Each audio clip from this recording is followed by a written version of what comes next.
This is Including You, the new series from Lead at Any Level. Including You features stories from chief diversity officers and other executives who are creating inclusive cultures in their organizations. Our goal is to show what's working in companies just like yours, to give you the tools you need to keep pushing for progress in your own workplace. We want to create belonging and opportunity for everyone, including you. And now here's your host, Amy C. Waninger. Welcome back to Including You. I'm your host, Amy C. Waninger, the Inclusion Catalyst. My guest today is Beth Throne, JD. She is the Senior Associate Dean of Student Affairs and Adjunct Professor at Franklin and Marshall College, a residential, coeducational liberal arts college with approximately 2,000 undergraduate students from 43 states and 50 countries. Beth, welcome to the show. Thank you. It's a pleasure to be here. Absolute pleasure. I'm excited to talk to you. I think higher education often gets overlooked in corporate discussions because people don't realize higher education is where all of the talent pipeline is happening. And so much of not just the talent pool, but the consumer pool for the goods and services that companies provide is coming out of college now. So if we want to understand the economy, we need to be talking to folks in higher ed. I appreciate that. And you figure that, yes, it's the talent pipeline. And it's the place where industry and fields can come into the curriculum to even better prepare students early for what may come next and customize that pipeline a bit. So the marriage is both ways. It's a very reciprocal relationship that we have with employers and community partners. So I appreciate that frame. Thank you. So I'm curious, why is inclusion so important at Franklin and Marshall College? Why it's important. It should be important everywhere. But the way that we approach our work, and I'll talk from the frame of my area, which is preparing students for life and leadership, and not just work, but certainly work as well beyond college. We have an incredibly, the most diverse generation in history right now with Generation Z, and Alpha coming up after it is no different. And so when we are educating students, we have to reach them where they are at with their lived experience and their perspectives, their truth, and then also prepare them for a world where they have to be able to fit, where they have to be able to adapt and relate with a fluency across generations, across lived experience and identities that was not as robust as previous generations, such as mine, Generation X, or before. So this is a transformational, incredibly important time for students and for the institutions that are preparing them early for what's next. So it's adapting to them and also producing this beautiful trajectory for our students, customized to where they want to go in a workplace that's more diverse than ever. You're a residential college, so a lot of the students that are coming to you are away from home for the first time. They've left whatever cultural bubble they were raised in for the first time, and they may be seeing intercultural interactions. They may be exposed to things for the first time that they've never seen before. Regardless of where they come from or who they are, they're probably hitting some cultural differences. Yes. Maybe for the first time in their lives, especially if they come from privileged backgrounds. When you think about they're navigating a space, yes, they're the most diverse generation, but they may not have the most exposure personally. Yes. You're bringing them into a very diverse mix of folks that's designed to help them interact. Then you're going to send them off into a world that is not designed to help them interact. That's a huge transition in and a huge transition out. What are you doing that you think is really moving the needle for these students in ways that will serve them long term? Yeah, I appreciate that. I think the first frame to talk about is the fact that DEI work, right, or DEI JMB, whatever frame we're giving it, it's a lens through which we see all of our work. It is not, sometimes I find that in higher education that folks talk about what I would call parachute programs, which is let's come in and do this program on navigating life as an LGBTQ student. Let's do first generation college student. Let's do some training on anti-racist practices. And I call them parachute programs because they're not consistent culture building, culture edifying programs. That's where we place ourselves at Franklin and Marshall. It is the job of faculty and professional staff staff, and even of the student employees who are serving as the agents of the institution and stewarding the student experience curricularly or co-curricularly. And it's not, and I also want to qualify, it's also just not only parachute programs, it's not the job of just a chief diversity officer and an office. It is the culture. And so what we do, it begins with the messaging as a prospective student and understanding not all students can or will come to campus. Belonging doesn't start at orientation. It should definitely be, right? Orientation and move-in, but it's beforehand. And so for us, designing an inclusive experience where people feel welcome, seen, heard, valued, starts at how people feel and they're welcome to the application process, into a virtual visit, into that space. In end of March, I'm going to be involved in a webinar with several of my colleagues talking about how we prepare students early for life beyond. And I'm mindful even of the accessible space of giving people time to think of neurodiverse students, how they may process. So how we design each piece of this experience from, again, perspective through orientation. What are we addressing on orientation? How are we setting that space? To your point, we have students who come from very different socioeconomic backgrounds, some students who may have not had such a diverse experience where they are suddenly majoritized or minoritized, represented or underrepresented in this ecosystem that we have. So how we design our programs, the pace, the frequency, how we mentor and advise, how we hire. And so this is the lens of who are we hiring for housing assistants, otherwise known as RAs at other institutions? How are we hiring staff? How are we working with faculty and pedagogy in the classroom? How are we equipping students to enter into the world? If there are unpaid or minimally paid summer experiences that can't be equitably accessed without funding or support, do we have that? And then certainly as the folks navigate through their journey, mentorship by alum, parents, friends of the college, who may share identities, affinities, values, geographic similarities, et cetera. And so it is how and what do we do? It is the lens through which we do all of this. And then afterward, even preserving that affinity and that connection to F&M so that students can look forward and say, you did this, you made it, you navigated, how? Whether I'm a student of color, an F1 international student, a first-gen student, whether I'm a student from Greenwich, Connecticut, who came with a network and wasn't sure how to use it, or a student from another location that wasn't even academically prepared the same way. So it carries through all of that. And the fact that I am spewing through those life cycles shows it's the way that we approach the whole space in the work that we do co-curricularly and curricularly, and not just parachuting in with a program or a training or putting on one particular role, which role is important and impactful, but just not one role at our institution. There is so much in what you said that is so important. I'm curious though, how are you measuring success from an inclusion lens, DEIBJ, whatever acronym you use? How do you know what you're doing is working? Yeah, and here's where I won't stand in the shoes of my fabulous colleague, Dr. Gretchel Hathaway, who is our Chief Diversity Officer, because what she would tell you from her lens, if I were tapping into it, the reason why we're doing a climate survey and we're launching that this semester again is to get a pulse that goes beyond anecdote into pure data. So one way we measure success is by having a climate survey that has a high response rate, that guides us as we understand, is our campus a welcoming environment for all students, all faculty, all professional staff? And so the fact that we do that, I would think it's certainly indicative.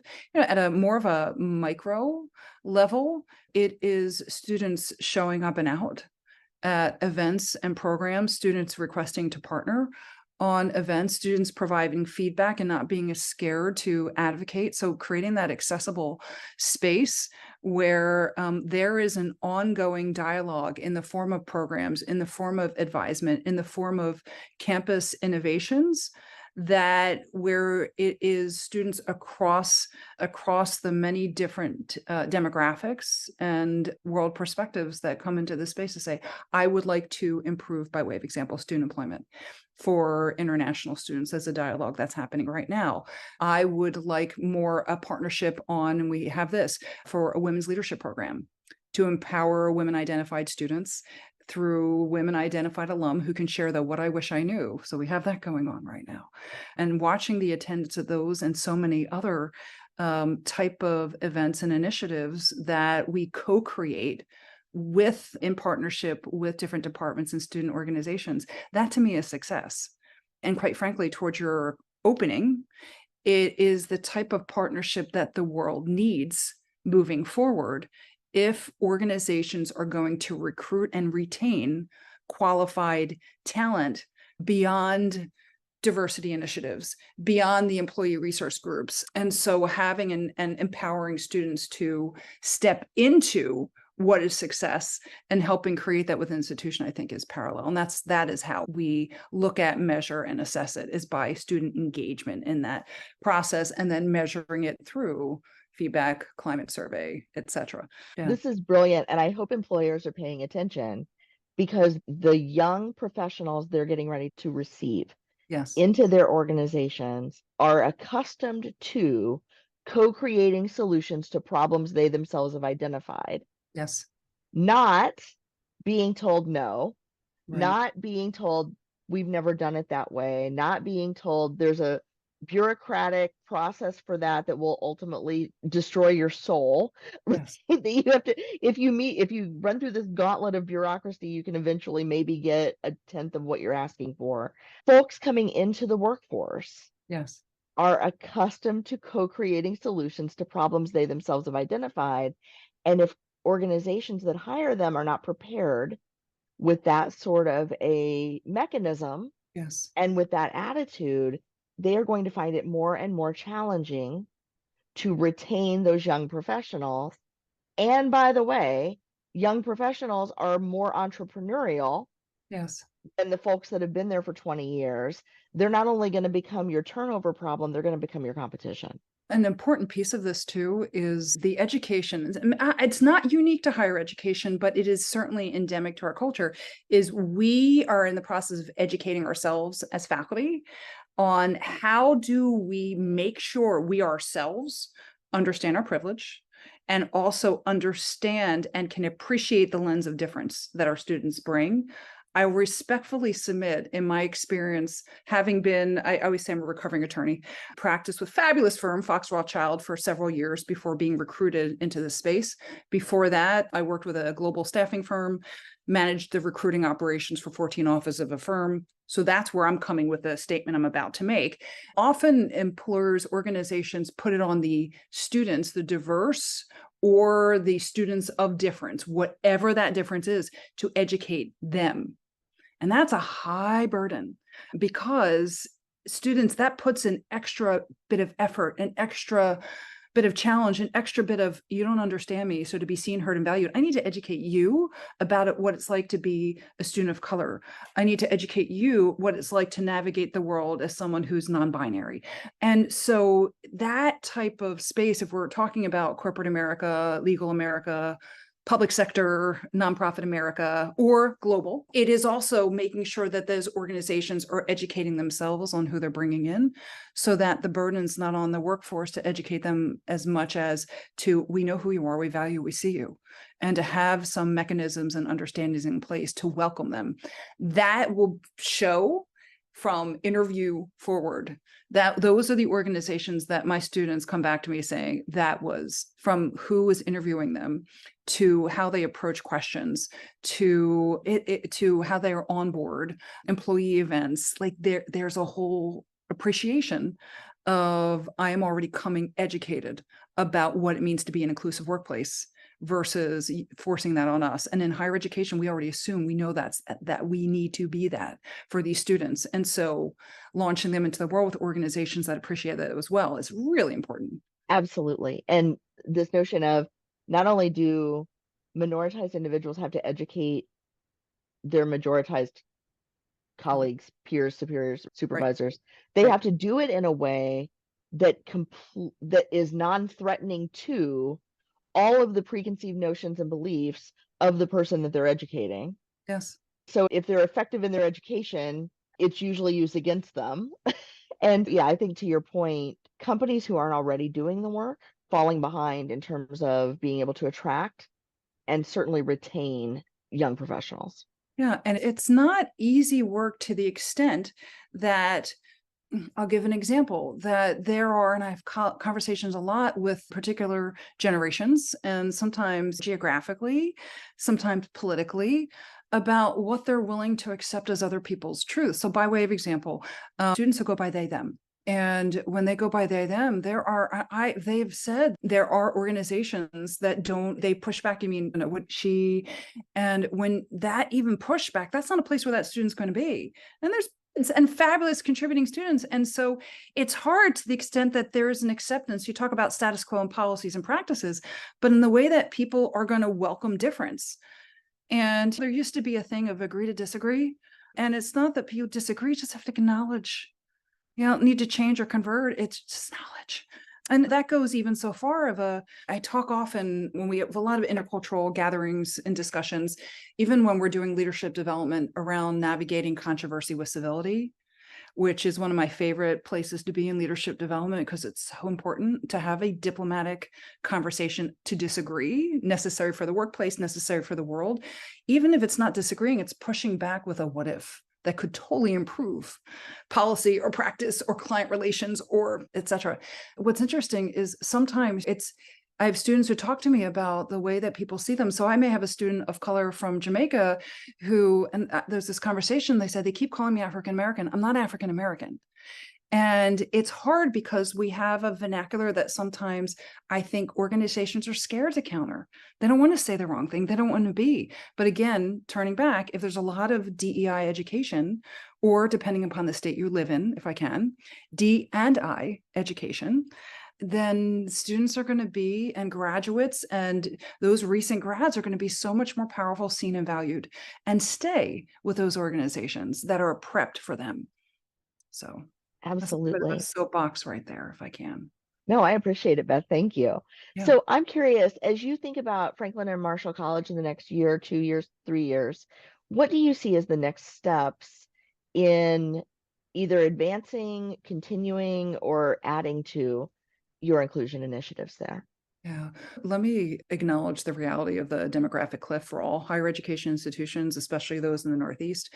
So there is going to be, or in the works in the proximate future, a significant drop of college bound population, especially in the geographies from which my institution had traditionally recruited, which means being more intentional, and we have, as many other institutions are for years, with where we recruit students from, which also means being welcoming and inclusive for students from different markets, not the Mid-Atlantic through New England, markets where small, private, liberal arts selective institutions, such as SMNM, have traditionally recruited from. What's coming down the road is being more creative, more inclusive, and more prepared as an institution to honor different academic preparation, geographic, global recruitment. And that's really important.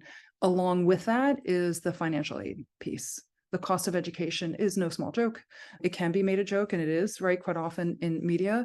And that means to make education like Franklin and Marshall accessible, it is investing in aid in our package, what we offer and what makes us distinctive, so that we do not unintentionally recruit a homogeneous population that can afford us, but rather we continue to recruit and welcome students who are going to contribute meaningfully to the world, no matter their financial background, right? Or who are aware of us because we're being more. So it does, again, as I said, the life cycle starts way earlier. Beyond that, I think I'm going to give the overarching answer, though there's a lot of pieces, that it also is continuing to make DEI part of the culture and the work we all do, and not an initiative that is measured by, as I said, parachute programs popping in or on an infrequent basis. And that means a consistent education on how to be a welcoming environment for our colleagues and our employees, as much as it is for our students, as much as it is our parents. What else is coming new is more parent education, more parent access. to what is going on so they themselves feel prepared and versed to support the success of their students. So I know that's a larger frame, but our priorities are there. And the demographic cliff, financial aid. The other piece I would mention is investing increasingly on mental health and wellness, so that students can undertake of all. And there is different stressors that a student may bring given their background and how they're approaching this significant investment in themselves and their future. And increasing access to those counseling resources, watching how we schedule and not overschedule, offering enough space for reflection, break, and joy. Imagine more joy in the community. That's intentional. All of that. So I think coming down the pike for that inclusive space is also honoring the social, emotional, physical, intellectual wellness and health of the students in a way we're not just talking about holistic development. We're actually living and breathing it. That is accessible by all of our students. This is so important. That last piece, the mental health piece, Yes. is especially important. And I know this firsthand from students who do not come from a family or cultural tradition of seeking help for mental health issues. Yep. Right? There's absolute This might be the first time they've ever encountered support for mental health issues in their lives. And so just that's a tremendous area of focus. And it says a lot, I think, about the culture of the community, of the school, to offer and to put emphasis on that. And it's something, if I could think, the last couple of weeks, I had a conversation with a student from China earlier this week. And it started with, she's a sophomore, and it started with her talking about her life and her navigation, what she's planning. And she just needed some assurances. I could tell when she walked into my office, I know her energy. And I said, "You're wearing something." I'm going to make up her name. So I'm going to call her Jane for the purpose of this conversation. And I said, "Jane, you're wearing something." I said, "We can talk, but what are you wearing?" There's a weight. There's a weight. And she told me what was going on and the pressure to choose a major that's going to honor her parents, that's going to honor her investment, international student, and if I want to stay and work in the United States. And so there's that space of creating space in an advising appointment to say, "Okay, I know what you want to cover. We're going to go here first," versus another student who is from a very domestic US student who comes from a background of affluence, who feels the pressure to live and breathe into a space she doesn't want to be in. When you come from a family, in this case, a family of professionals, stereotypically for US of law in certain areas, and I could hear it. And if you want to major in English and go into journalism or be a literary agent, in her particular case, what she wears there versus a scholar athlete who is here and is trying to figure out, how do I juggle all of this, perform well in the field, perform in the classroom, and think about my past. So it's such on this, we talk about where you're going on the micro level of being prepared to support students at a school where they can be seen. We're not that large. I can't see you. Then I'm not going to know you. Then I'm not going to know the second time, in this case, Jane, by false name, but Jane, when I saw Jane, this is not Jane. Something's going on with Jane. And I think that has to carry over into the workplace, where students have that recognition and investment of there's something in the workplace, or there's something they're bringing to the workplace they're not performing optimally. And before that performance review or performance improvement plan, maybe figure that out, because you may retain someone long-term who's going to transformationally impact that workplace, grow in the organization, whether it's this way, whatever it is, or become one of your best alum and proponents to refer talent in. They have to be seen, valued that way because you invested in their health. So I think it generalizes. Absolutely. Thank you so much, Beth, for your time, for your energy, for your insight. I know that our listeners and audience just appreciate this so much. Thank you. Oh, it's my pleasure. I am thrilled at the invitation, and I'm happy if anyone has any follow-up, but happy to be here with you. Great. Thank you so much. I will put links to your LinkedIn profile in the show notes, and including youpodcast.com, so people can come find you and connect with you. Sounds good. Thank you so much. Thank you.